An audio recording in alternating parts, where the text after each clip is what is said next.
जरा सोचिए, कभी किसी ने तुम्हें अपना समझा हो, इतना अपना कि उसकी हर बात में, हर मुस्कान में बस तुम ही होते, और फिर वो अचानक ऐसे दूर हो जाए जैसे तुम्हारा वजूद ही कभी था ही नहीं। एक दिन वो तुम्हें देखकर मुस्कुराए, दूसरे दिन ऐसे देखे भी नहीं जैसे तुम हवा हो, कभी बातों से लिपट जाए, कभी खामोशी से काट दे। ऐसे लोग प्यार नहीं देते, वो तुम्हें तुम्हारे ही दिल का कैदी बना देते हैं। उन्हें द कोकेट कहते हैं, जो नजदीक भी होते हैं और बहुत दूर भी। पर याद रखना, जब ये खेल ज्यादा लंबा चलता है तो मोहब्बत पागलपन बनती है, और पागलपन अगर जवाब ना पाए तो नफरत बन जाती है। ये कहानी सिर्फ इश्क की नहीं है, ये कहानी है पावर की, जहाँ जो जितना दूर है वो उतना कीमती लगता है। ये बात समझ लो, सच्चा आकर्षण वही है जहां तुम्हारे सेटिस्फैक्शन को थोड़ा टाल दिया जाए। जब कोई इंसान किसी चीज का इंतजार करता है तो वो उसकी मोहब्बत में और भी गहराई से डूबता चला जाता है। छलकती अदा वाली औरतें, जिन्हें हम कोकेट कहते हैं, इस खेल की उस्ताद होती हैं। वो उम्मीद और निराशा के बीच ऐसा जुड़ाव बुनती हैं कि सामने वाला बस उलझ कर रह जाए। वो कुछ पाने का लालच देती है, शारीरिक सुख, खुशी, शोहरत या ताकत तक का सपना दिखा देती है, लेकिन जब आप उसे पाने के करीब पहुंचते हो वो चीज हाथ ही नहीं आती, और यही अधूरापन आपको और ज्यादा खींचता है उनकी तरफ। कोकेट औरतें पूरी तरह आत्मनिर्भर लगती हैं, जैसे उन्हें किसी की जरूरत ही नहीं। उनका खुद से मोहब्बत करना उनका नशा सा बन जाता है। आप उन्हें पाना चाहते हो, बट ट्रूथ इज वो खेल उन्हीं के हाथ में है। उनकी सबसे बड़ी चाल यही है, कभी भी अपने विक्टिम पूरी तरह से संतुष्ट होने ही मत दो। थोड़ा प्यार, फिर थोड़ी दूरी, थोड़ी गर्मी, फिर ठंडी हवा, बस यही उतार चढ़ाव बना रहता है। अगर तुम इस अदा को अपना लोगे तो जो तुम्हारे जाल में फंसेगा वो कभी निकल ही नहीं पाएगा, हमेशा तुम्हारे पीछे रहेगा। बस याद रखो, मोह लेना है मगर कभी पूरी तरह अपना बनाकर नहीं देना। तो चलिए जानते हैं इस पर्सनैलिटी की ये किस तरह लोगों को कंट्रोल करती है। तो चलिए चलते हैं लूसीफर की अनोखी दुनिया में।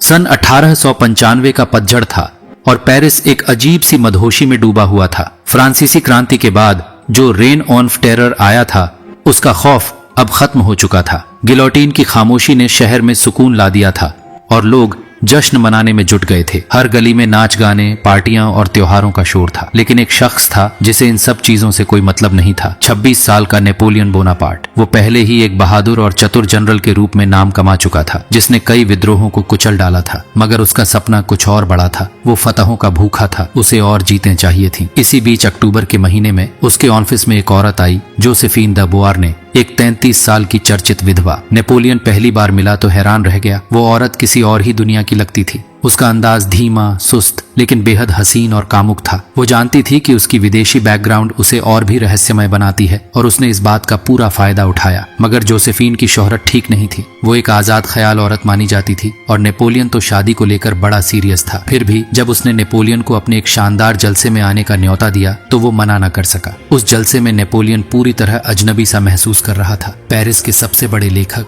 शायर, बचे खुचे अमीर और रईस वहां मौजूद थे। जोसेफीन खुद एक विकॉन्टेस थी, मतलब ऊंचे खानदान की औरत जो बड़ी मुश्किल से गिलोटीन से बची थी। वहां कई और औरतें थीं जो शायद उससे ज्यादा खूबसूरत थीं, लेकिन हर मर्द सिर्फ जोसेफीन के इर्द गिर्द मंडरा रहा था। उसकी चाल, उसका रुतबा, उसका मुस्कुराना, सब में एक रानी जैसी बात थी। वो बीच बीच में बाकी सबको छोड़कर नेपोलियन के पास आती थी, और ये छोटा सा इशारा भी नेपोलियन के डगमगाए हुए आत्मविश्वास को पंख दे देता था। इसके बाद वो उससे मिलने जाने लगा। कभी कभी वो उसे नजरअंदाज कर देती और नेपोलियन गुस्से में लौट आता। मगर अगले ही दिन जोसेफीन की कोई जुनूनी चिट्ठी आ जाती और नेपोलियन फिर से भागा चला जाता। धीरे धीरे उसकी दुनिया बस जोसेफीन के इर्द गिर्द घूमने लगी। कभी जोसेफीन उदासी दिखाती, कभी आंसू बहाती, तो कभी गुस्से से तमतमा उठती, और हर बार नेपोलियन उसके और करीब होता चला गया। आखिरकार मार्च 1996 में नेपोलियन ने जोसेफीन से शादी कर ली। जोसेफीन का जादू, मोहब्बत का वो नशा जो ताज तक पहुंचा गया। शादी के ठीक 2 दिन बाद नेपोलियन को उत्तरी इटली जाना पड़ा, ऑस्ट्रियनों के खिलाफ एक बड़ी जंग लड़ने। लेकिन उसकी दिमागी लड़ाई तो कुछ और ही थी। वो जोसेफीन से जुदा था और उसका दिल चैन से बैठ ही नहीं पा रहा था। वो विदेश से चिट्ठी लिखता, तुम हर पल मेरे ख्यालों में रहती हो, मेरी कल्पना थक चुकी है, ये सोच सोच कर कि तुम इस वक्त क्या कर रही हो। नेपोलियन के जनरल्स नोटिस करने लगे थे। वो बेमन से बैठकों में आता, जल्दी निकल जाता, घंटों चिट्ठियां लिखता,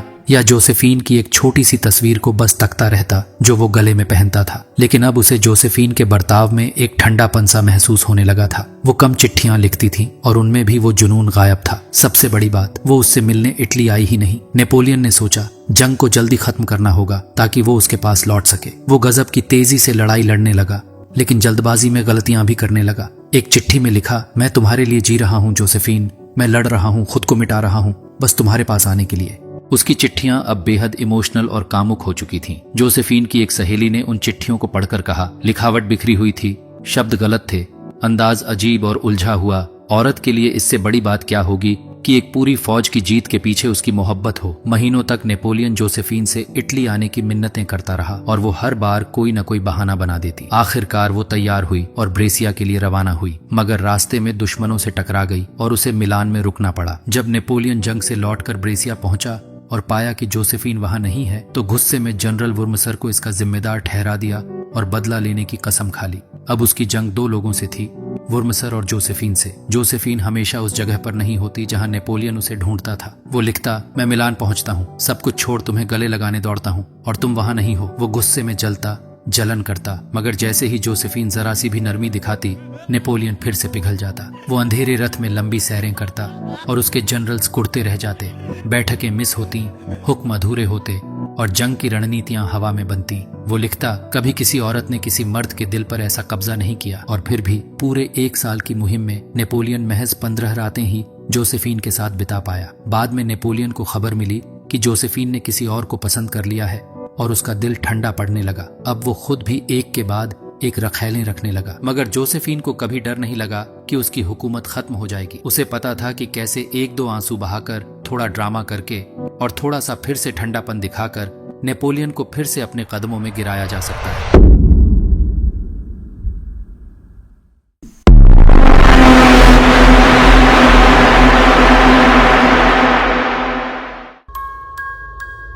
(1804) में नेपोलियन ने उसे साम्राज्य का ताज पहनाया। अगर वो उसे एक बेटा देती तो शायद आखिर तक वो ही साम्राज्य बनी रहती। लेकिन किस्मत की बात देखो, जब नेपोलियन मरणासन्न था और आखिरी सांसें ले रहा था, उसके होठों से जो आखिरी शब्द निकला वो था, Josephine, Josephine, Josephine.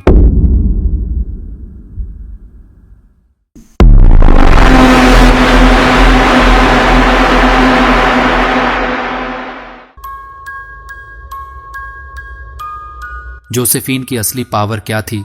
French revolution के दौरान जोसेफीन महज कुछ मिनट दूर थी अपने सिर को गिलोटीन पर खोने से। उस तजुर्बे ने उसे पूरी तरह बदल दिया। अब उसके अंदर कोई भ्रम नहीं बचा था। उसने बस 2 फैसले लिए। पहला, जिंदगी को पूरे मजे और आराम से जीना है। दूसरा, ऐसा आदमी ढूंढना है जो उसे ये सुख बिना शर्त दे सके। और बहुत जल्दी उसकी नजर नेपोलियन पर जा टिकी। वो जवान था, महत्वाकांक्षी था और उसके अंदर एक चमकता हुआ भविष्य था। जोसेफीन को उसकी शांत शक्ल के पीछे छुपी गहरी भावनात्मकता और आक्रामकता साफ दिख रही थी, मगर यह चीज उसे डराने के बजाय एक बात समझा गई, यह आदमी भीतर से इनसिक्योर है। और ऐसा मर्द जो बाहर से सख्त दिखता है लेकिन अंदर से कमजोर होता है, वो आसानी से गुलाम बन सकता है। जोसेफीन ने सबसे पहले नेपोलियन के मिजाज को अपनाया, अपनी नजाकत, नरम अदाओं और अपने रूप से उसे मोहित कर दिया। वो अब उसे पाना चाहता था, उसे पूरी तरह अपना बनाना चाहता था।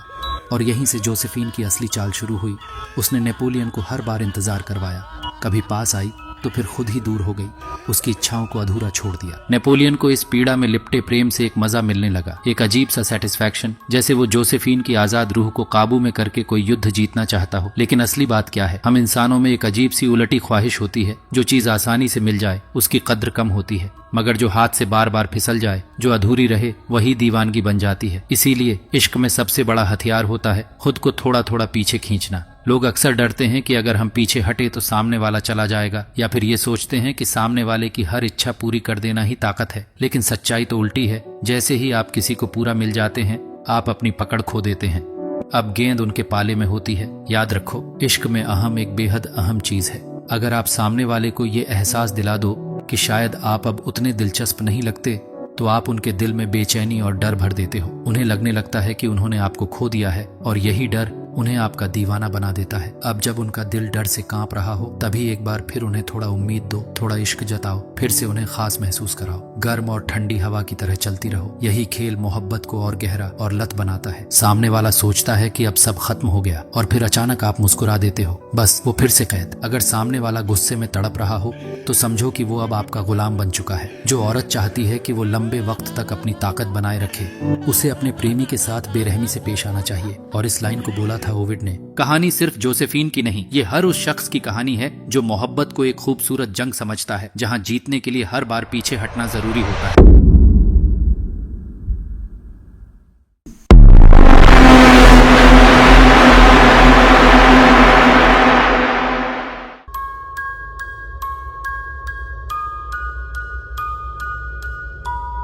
साल 1952 की बात है। ट्रूमन कैपोटे, एक चर्चित लेखक, अपनी नई नई शोहरत का मजा ले रहे थे। उन्हें रोज एक नौजवान से फैन मेल आने लगे। नाम था एंडी वॉरहॉल। वो एक इलस्ट्रेटर था, जूते डिजाइन करने वाली कंपनियों और फैशन मैगजीनों के लिए काम करता था। अपने हाथ से बनाए हुए कुछ नाजुक सुंदर स्केच वो कैपोटे को भेजता, उम्मीद में कि शायद लेखक उसे अपनी किसी किताब में शामिल कर ले। कैपोटे ने कभी जवाब नहीं दिया। फिर एक दिन घर लौटे तो देखा वॉरहॉल उनकी माँ से बातें कर रहा है। अब वो रोज कॉल करने लगा। आखिर कैपोटे ने कह ही दिया। वो उन लोगों में से लगता है जो कभी कुछ कर ही नहीं सकते, बस एक होपलेस इंसान, जन्मजात हारा हुआ। 10 साल बाद 1962 में वही होपलेस वॉरहॉल मैनहट्टन के स्टेबल गैलरी में अपना पहला सोलो आर्ट शो करता है। दीवारों पर लगे थे उसके कैम्बेल सूप कैन और कोका कोला की बोतलों के सिल्क स्क्रीन पेंटिंग्स। शो की रात वॉरहॉल एक कोने में खड़ा रहा, ना मुस्कुराया, ना किसी से ज्यादा बात की, एकदम चुप, एकदम ठंडा। ये उसकी पुरानी हरकतों से बिल्कुल अलग था। ना वो कैपोटे वाला नीडी लड़का था, ना आर्ट डीलर्स को पीछा करने वाला उभरता कलाकार। अब वो एक खामोश रहस्य बन गया था। क्रिटिक्स हैरान थे। वो समझ ही नहीं पा रहे थे कि वॉरहॉल क्या कहना चाहता है। उसे इन चीजों से प्यार है या मजाक उड़ा रहा है। जब सवाल पूछा गया तो उसका जवाब होता, बस अच्छा लगता है इसलिए बनाता हूँ। अब आलोचकों के पास बचता है सिर्फ अनुमान। ये कला आज के मिथकों पर आधारित है। ये कुछ ना कहने की कला है जो खुद में एक आइडिया है। शो हिट हो गया। वॉरहॉल बन गया पॉप आर्ट का चेहरा, सिर्फ अपने अलग अंदाज और भावहीन ठंडक से।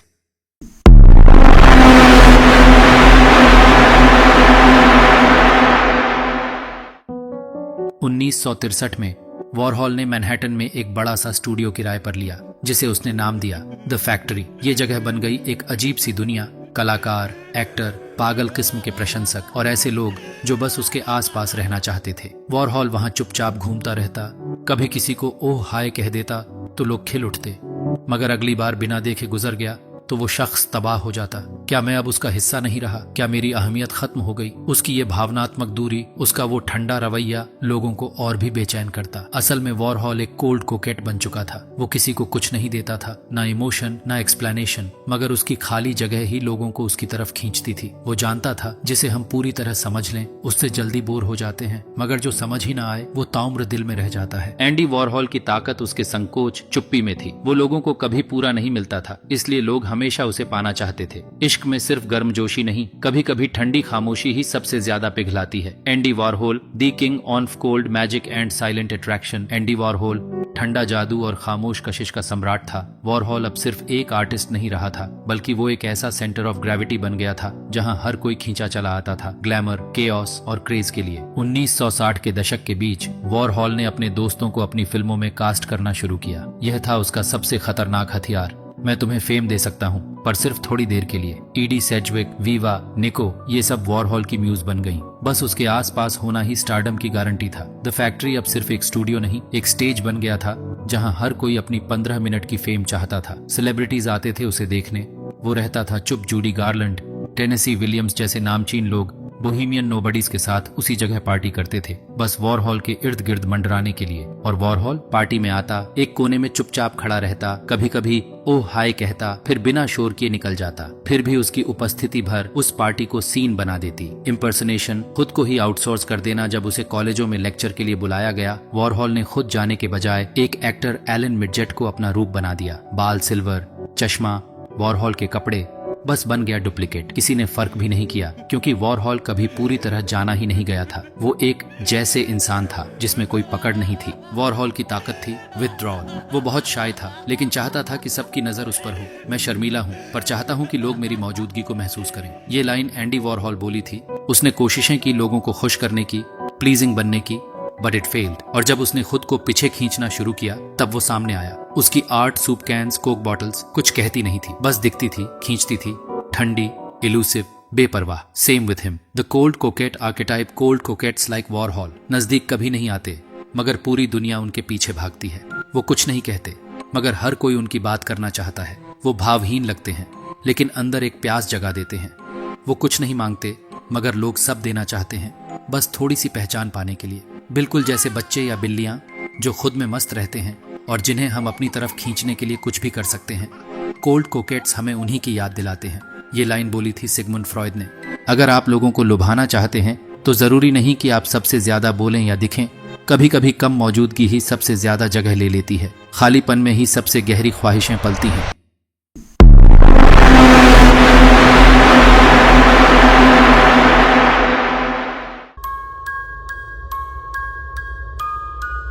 कोकवेट्स मोहक महिलाएं के सामने एक खतरा होता है। वे अनस्टेबल इमोशंस के साथ खेलती हैं। हर बार जब घड़ी की सुई घूमती है तो प्यार नफरत में बदल जाता है, इसलिए उन्हें सब कुछ बहुत सावधानी से नियोजित करना होता है। उनकी अनुपस्थिति बहुत लंबी नहीं हो सकती और उनके गुस्से के बाद मुस्कान आनी चाहिए। कोकवेट्स अपने शिकार को भावनात्मक रूप से लंबे समय तक फंसा कर रख सकती है, लेकिन महीनों या वर्षों के बाद यह खेल थकाऊ हो सकता है। हालांकि कोकवेट्स बहुत ताकतवर भावनाओं को उत्तेजित करती है। कोकवेट्स बेहद नशेड़ी होती है। कोल्ड कोकवेट्स विशेष रूप से गहरी नफरत को उत्तेजित कर सकती है। कोल्ड कोकवेट्स ऐसे एहसासों को उत्तेजित करती है जो न तो यौन होते हैं और न ही केवल जुनून, बल्कि यह बौद्धिक होते हैं। नफरत जो वे पैदा करती हैं वह और भी अधिक खतरनाक होती है। और अंत में तुमसे यही कहूंगा, कभी किसी ने तुमसे खेला है प्यार के नाम पर, न पूरी तरह अपना बनाया न पूरी तरह छोड़ पाया, बस इतना कि तुम हर दिन उसी के बारे में सोचते रहे। ये खेल इश्क का नहीं, ईगो का होता है और इसमें हार हमेशा तुम्हारी तय होती है।